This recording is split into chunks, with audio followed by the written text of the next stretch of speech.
Hello everyone, welcome back to the workshop.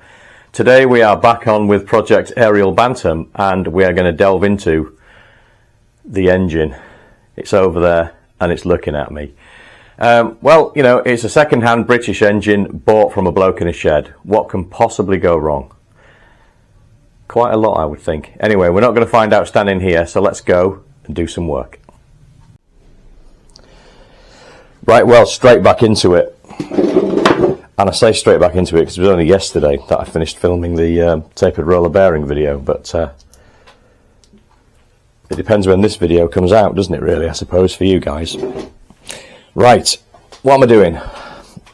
I've got the Ariel engine tipped up, as you can see, on its side up. There's no oil in it. Nothing's come out anyway, so we're all right there. You see these 6 studs sticking out the bottom of the engine here? These were originally for the footrests on the original bike that this engine came out of, but we're not going to use them for the footrests, obviously. But we might use them for something else. We might even use them as an engine mounting. I think Mr. Tweed and I have got a few different ideas about where we might mount up the engine, and this looks a really strong, you know, as strong a mounting point on the engine as there is really, apart from these great big lugs at the back. Anyway, digressing slightly, that's not what we're doing here. So, the last time I was over at the House of Tweed, he gave me these. And these pieces of steel plate that he cut and drilled, and this is how he made his engine stand to go in the vise so that he could work on the engine in the vise. And what he did was he welded back to back 2 big sections of angle, so it basically formed a what's the word I'm looking for? It formed an angle for him to put it in the vise. So we're going to do similar. I don't know if I've got any angle though, that's the problem. I might have some in the shed. I've definitely got some angle, but it's for the saw. I don't want to rob Peter to pay Paul. But what I might do, because we're making it under license, the House of Tweed engine stand, we're making it under license here at Retromeccanica, I might take a bit of license. Instead of using angle, I might use some box section, because I've got loads of that. So I might weld a piece of box section between the 2, and then weld another piece that way, so that we've got something to clamp in the vise. And this stuff's, you can see, look, it's well up to the job. I've lifted the lathe and the milling machine on this stuff, so no problems with the strength of it. But if we can find some angle, we'll do it the way that Mr. Tweed intended. But if not, rather than, you know, go out and buy stuff, we'll just use what we've got. I'll just use 2 bits of angle. Right, hold that back in the offcuts. So, I do have a problem though. And the problem is, I don't have the nuts for it. I want to say that, I don't mean that I'm, you know, afraid of it. I mean I don't have the nuts for it to bolt it on. So we're going to have to figure out what thread's on here and order some nuts, because otherwise we're not going anywhere, are we? Now, the Ariel engine manual states that all the threads on this engine are unified. Unified fine for general stuff and unified coarse, UNC, for studs that bolt directly or screw directly into aluminium.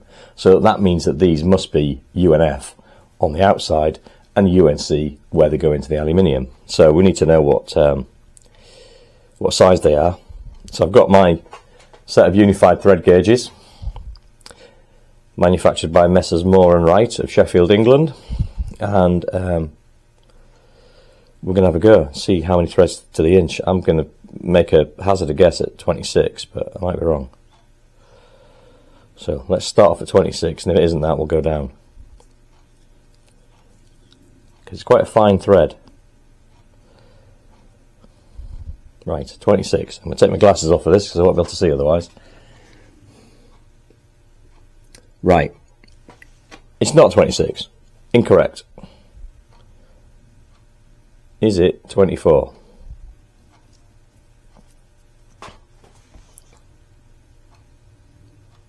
Yes, it is. It's 24. So it's 24 threads to the inch. So let's get the Zeus book out.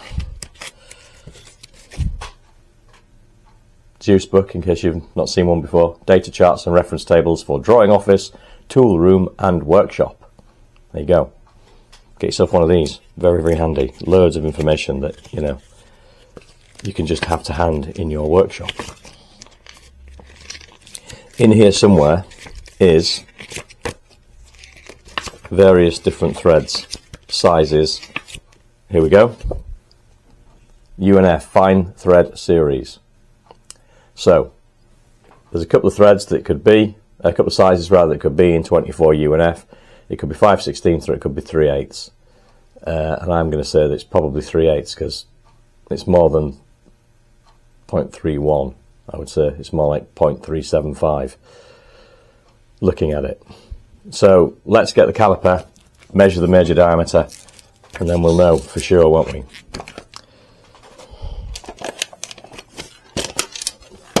So we're looking for 0.375, and then we'll know that it is 3/8 24 UNF.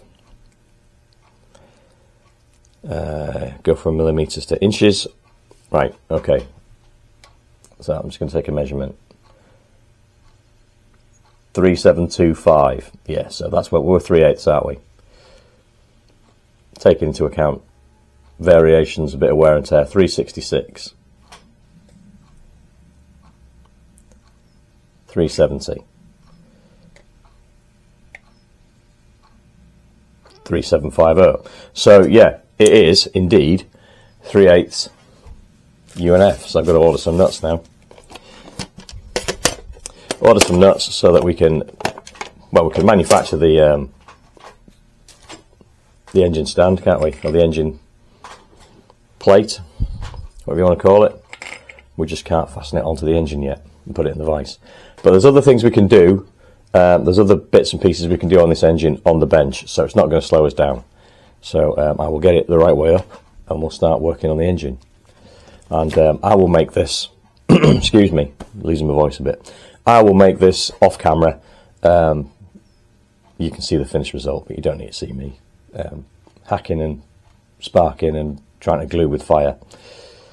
So yeah, let's get on, do a bit more. Right, two things have happened since the last clip.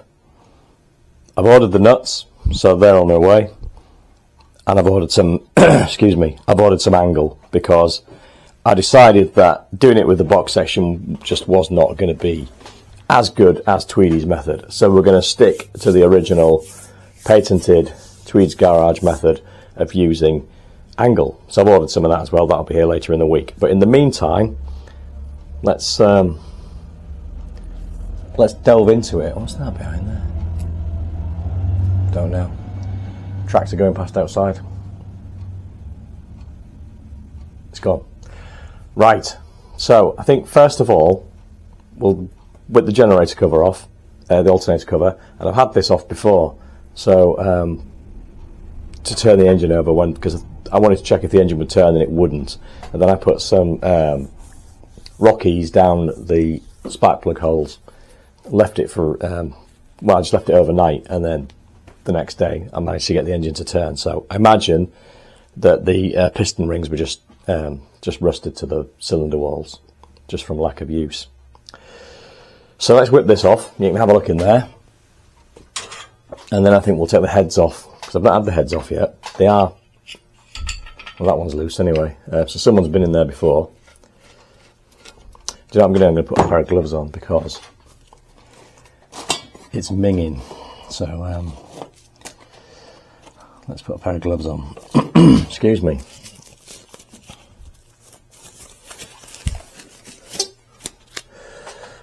Got a bit of a frog in my throat.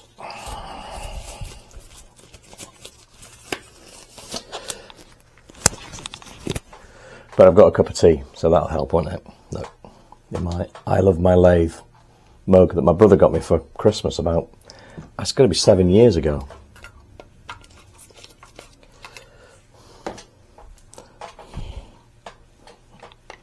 Can't get to that one. Yes, I can. I must be able to get to it because, oh, dropped it on the floor. So I must be able to get to the screws because I've had this thing off before.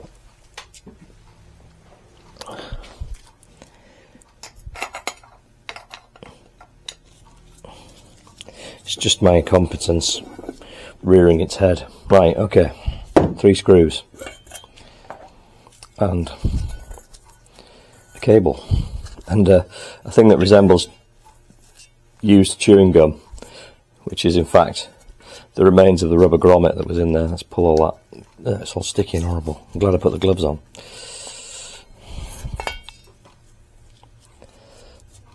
And that's what remains of the rubber that was in the I'm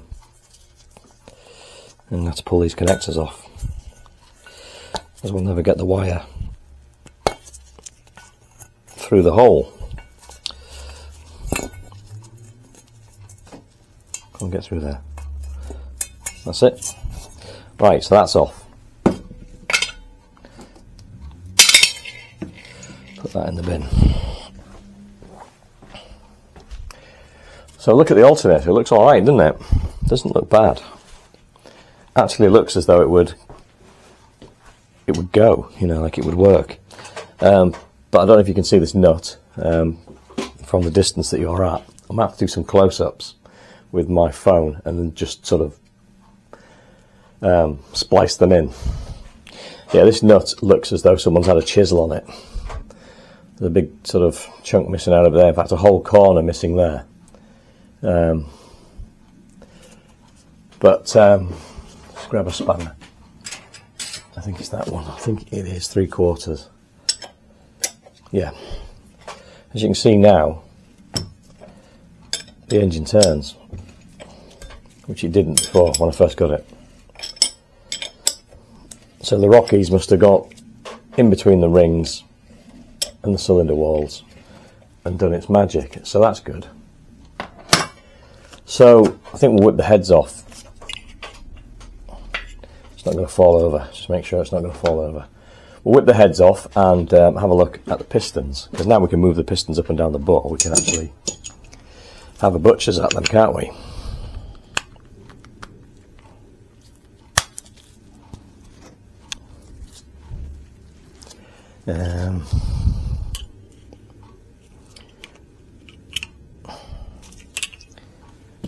See that one? Yes, it is. 3/8. That's a number that keeps cropping up today. Double check that you can see everything. I think you could do with being up a little bit. There we go. Oops. So that one was loose. So the heads have obviously been off at some point and just put back on loosely. There's all spider web in there, well, spider nest or whatever, you know, the stuff that they leave. That one's come out with the stud.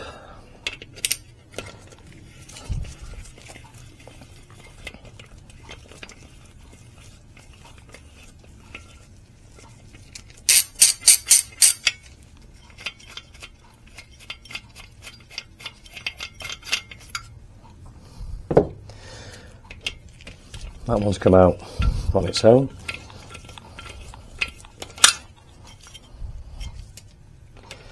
I need a long one of these 3/8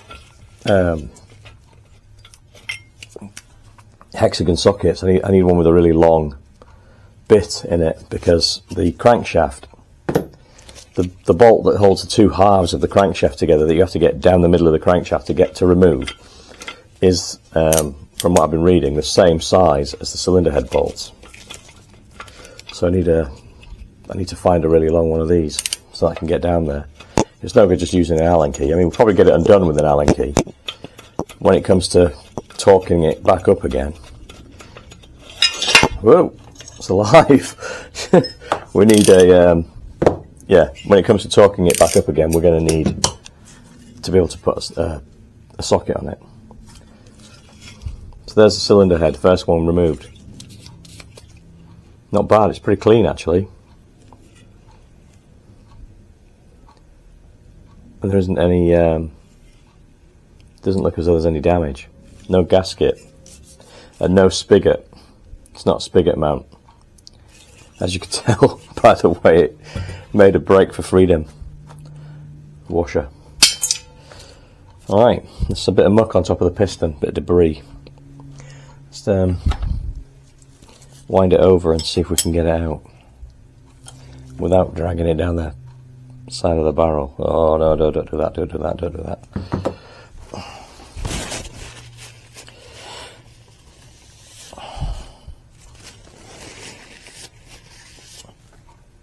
I think we got it. Right, so somebody has definitely been in here, because if you look at the top of that piston, it's been cleaned up. Look, you can see there's carbon here. Someone's had some wire wool or something on there. I imagine to try and read the markings on the piston. There's a few scratches on it. Quite, I wouldn't say bad scratches, but worse than they ought to be. I can make out the word front, and I can make out what looks like an H here, but we're going to have to clean it up a little bit better to make out any more of the lettering that's on there. You seeing that? You are. Good. I'll get you close-ups. What I'll do is in a minute I'll stop the camera and I'll go around with the phone, get a couple of close-up shots of things, and I'll splice them into the video, and then we'll move on. But let's get the other head off first, because rather than, you know, unshackle the camera from the tripod, I can just use my camera on my phone and get you a close-up. Doesn't have to be any talking, does there? You get sick of hearing me talking anyway, I'm sure of it. I'm not bothering with a diagonal pattern because these are all hanging out.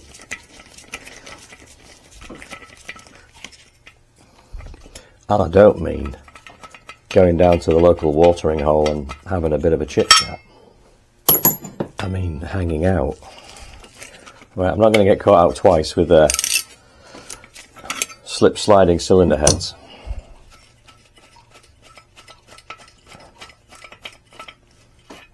Okay, moment of truth. Well, that's odd, isn't it? Because the other one looked a bit oily, as though it had been run. Let me just get them side by side. You seeing that? Look at the difference. One head looks like it hasn't been run. It's all clean, as though it's been cleaned. In fact, it's got a little bit of surface corrosion on the aluminium, a little bit of white powder, a little bit of oxide forming. And the other one looks like it's been run. So is this a replacement head that someone's bought just to put on this engine because it didn't have one? And the spark plug thread in there looks like a right old mess as well. So it looks like we'll be helicoiling that. It looks like someone's crossed the spark plug in the clean head. Whereas the oily head, the spark plug thread looks alright. So, already we're getting into the realms, aren't we, of bodgery. Let's just have a feel of that piston. And there doesn't seem to be any headache on it. It seems to be a pretty good fit in the bore. But don't forget, the pistons were rusted to the side of the bore, so the rings could be pretty gungy, and that could be taken up there. Yeah, in fact, you can't see it yet. I'll get it with the phone. There is some. I think I can see where the piston was stuck because there is a rusty mark in the bore. Now look at this piston. Okay, there's something very odd going on here. First of all, I don't know what that is. Some flaky, looks like painted material on the top of the piston. And look at that piston, looks new. Someone's replaced the piston. Let's have a look at the bore on that one. Again, don't worry, I'll show you it. Okay, so that bore also looks stained with rust. We won't know until we get the pistons out whether the bores are, whether they'll hone and clean up, or whether they're knackered, but I can't feel anything at the top. Wear ridge, you know, wise.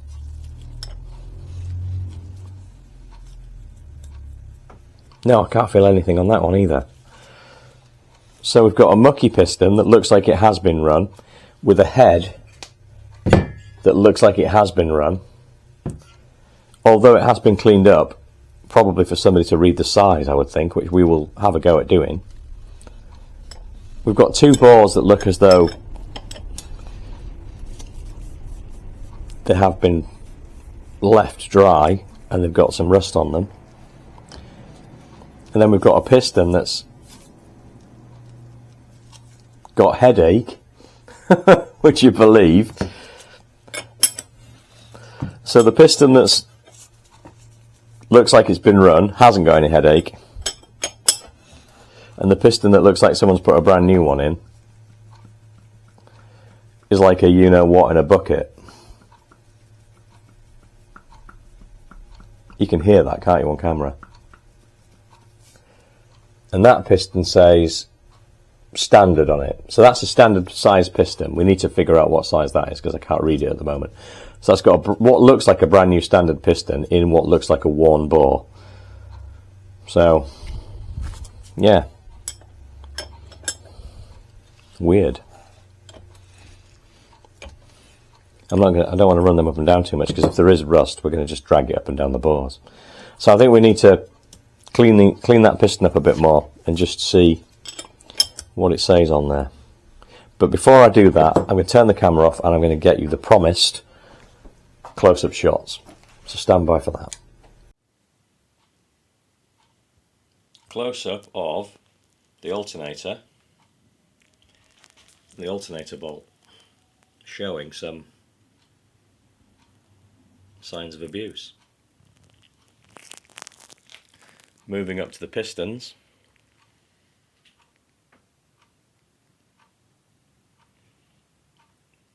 Okay, so through the medium of this camera phone, I can see that it says standard on that that piston that looked used.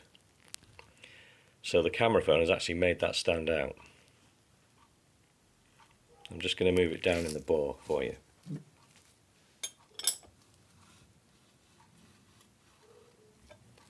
There you can see the area where I think the piston was stuck. If it focuses, there we go. So that's not amazing, is it? Right, put the other piston to the top. Okay, here you can see what looks like a new piston.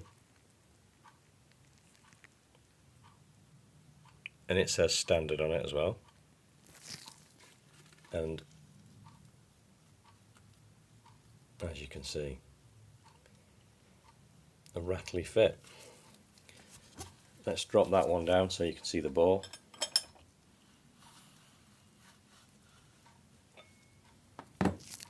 Okay. Try and get it to focus.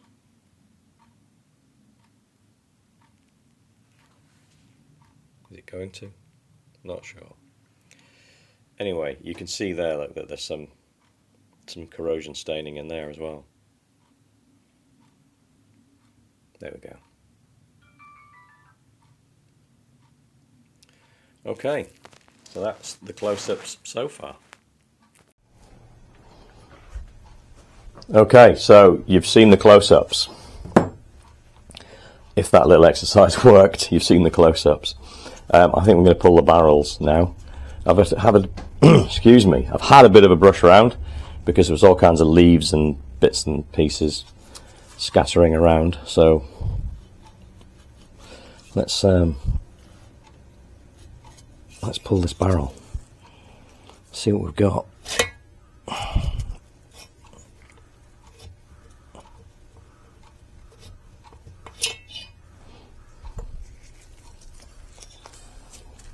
Okay, bits of base gasket. That's what the stuff was that was coming up the boards with the piston. I thought it was some sort of painted flaky material, but it's actually the gasket's kind of a reddish hue. So that's what it was. Now that there's a bit of rust in there, but it might hone out. I don't know. It just depends on what size the barrel is, doesn't it? But I mean, if that other barrel's goosed, we might as well get them rebored. But yeah, clearly someone's had this apart because they've broken the gasket, and then bits of it have got drawn into the cylinder.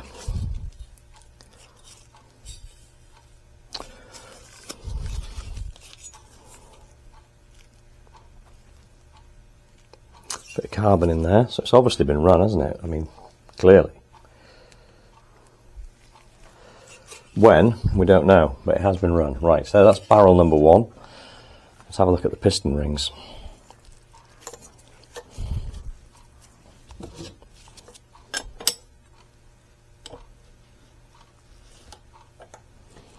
Quite long pistons, aren't they?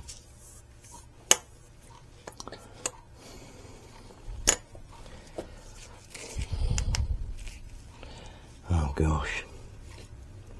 Looks like someone's cleaned the piston with abrasive paper. That top ring's completely stuck. There's some white aluminium oxide around there, and that ring's completely stuck in its groove.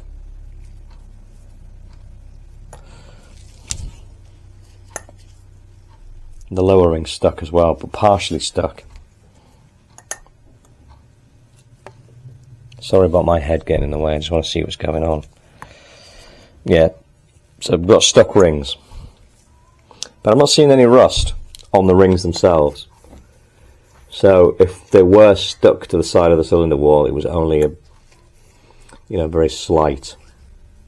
But yeah, that piston's seen better days, I think.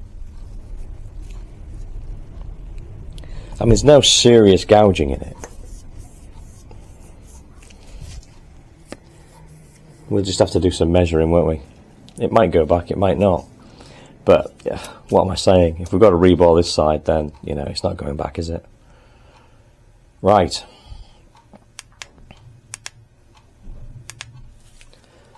Let's pull the other one.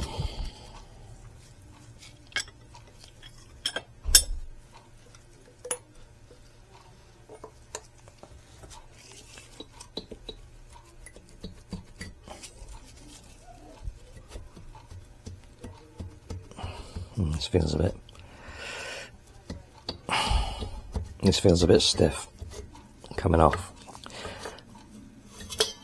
Okay. There's the Rockies. It definitely got all the way down, didn't it? Yep, it got all the way down. Oh dear. So I don't know if the camera's going to pick it up. Let me just make sure that you're seeing what I'm seeing. If you can see in the bottom of, just in the bottom of that cylinder, where this little D-shaped cutout is, you can see two great big gouges.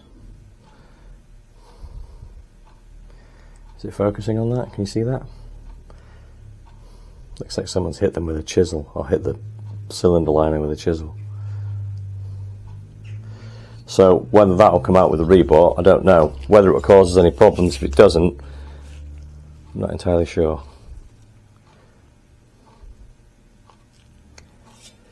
But yeah, we're seeing a bit of carnage, aren't we? And this piston, the rings are free.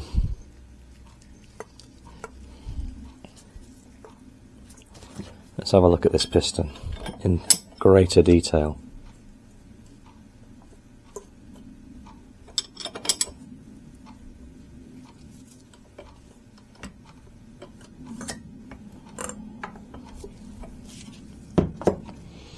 Okay.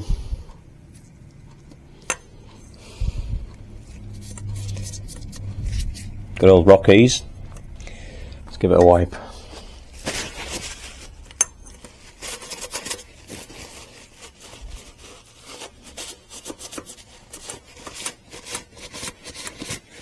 Sorry about my head again.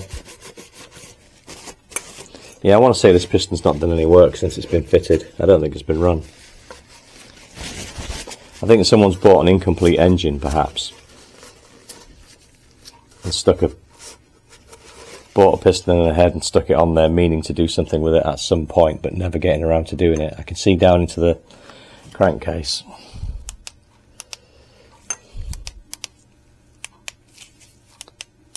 That's it. That's the one I wanted. Oh yeah. There'll be rust in them there hills. Yeah, it's pretty manky down there, guys. So the crank is definitely coming out rusty. Let's have a look at this one.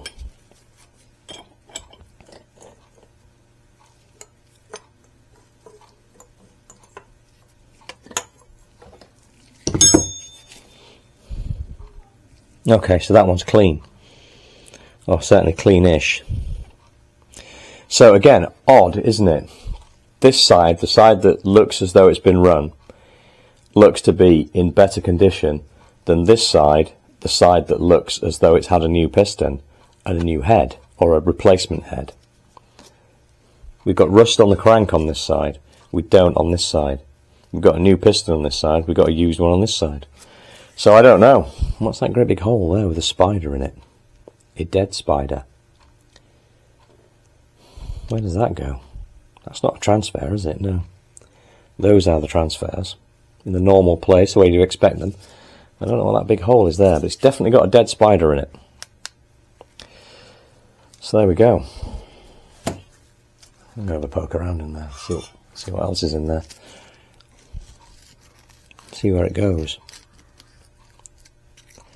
Okay, come out, dead spider. Your time is up.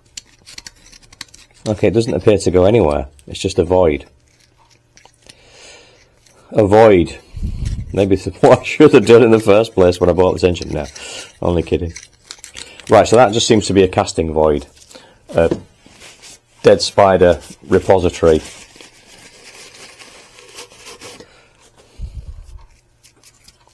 So, don't have to worry about that. That'll get cleaned out. The mating surfaces, I can't really see very well because the gasket is in the way. But they look alright. They don't look as though they've been butchered. So, I think we need to remove the pistons. Get the pistons off the rods and then twizzle it around. Strip the primary and the clutch in preparation for removing the cranks. Which we need a couple of special tools to remove the cranks. So we need something to draw this, effectively the crankcase doors, or crankcase covers. We need to be able to draw them off, and the book details a special tool that was once available from Ariel to do the door on this side and the door on that side. And then we need another special tool. If you've watched Tweedy's video, you've seen that he made one to effectively lock the crankshaft so that we can undo the big centre bolts. So it's a few bits and pieces that we need. As I say, Tweedy made the crankshaft locking tool. I think I'm going to buy one, simply because for the price of the tool, which is available from Dragonfly, who are Ariel specialists for parts, the price that I would pay to buy the tool, I couldn't buy the materials to make the tool. I could borrow Tweedy's, of course, but you know, I think it'd be good if we had one here, because you know, what's the chances of needing to take this engine apart again in the future? Probably pretty high. So having the tool, I think, would be a good thing to do. And then the puller for the crankcase doors, I've got plenty of bearing pullers and things like that. I'm sure we could fashion something up. And Tweedy very kindly gave me two fairly hefty bolts that came out of a car engine he was working on, that we can use. We can turn them down and put the right thread on them and use them as the drawing bolts.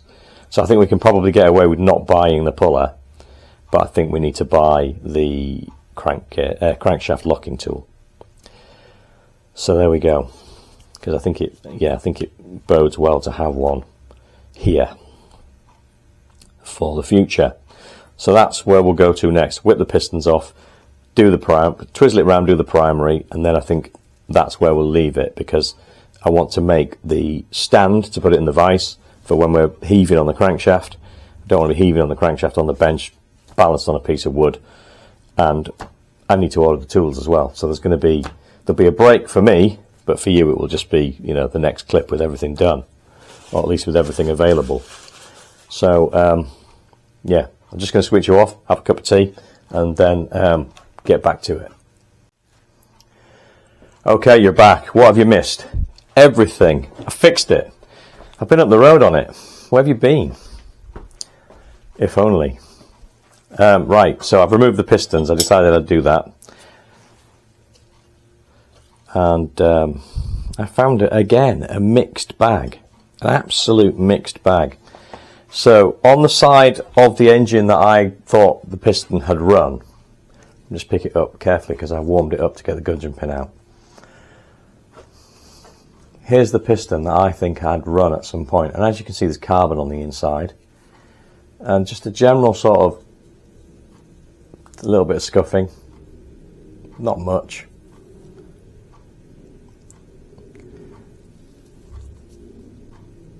Even the pin looks sort of reasonably okay, it doesn't look like it's been abused. Rings are stuck, obviously, we knew that. So that's that piston. On the side that piston was fitted, the rod is rusty. Looks like the rod's been in there quite some time, but the bottom end is oily. The big end feels okay, doesn't feel notchy or rusty or anything like that. Obviously quite difficult to tell, not on the bench. I can't feel any up and down on that big end, so you know, to all intents and purposes, if you were just doing a top end rebuild and you felt that bottom end, you'd be like, well, there's a little bit of shake in it, but not a great deal. Not a great deal, and you know, that's not really too much of an issue. I don't know if the book details how much float there should be, or shake. But yeah, if you were doing a top end rebuild, you go, and that rod was clean, you go, do you know what, that bottom end's fine, let it go. Let it run. Then we come over to the other side. Let's move you along a little bit so you can see a bit better. Okay, this side. The side that I thought had a new piston in it. Let's get the rod to the top dead centre. Okay, now that looks like a new rod to me.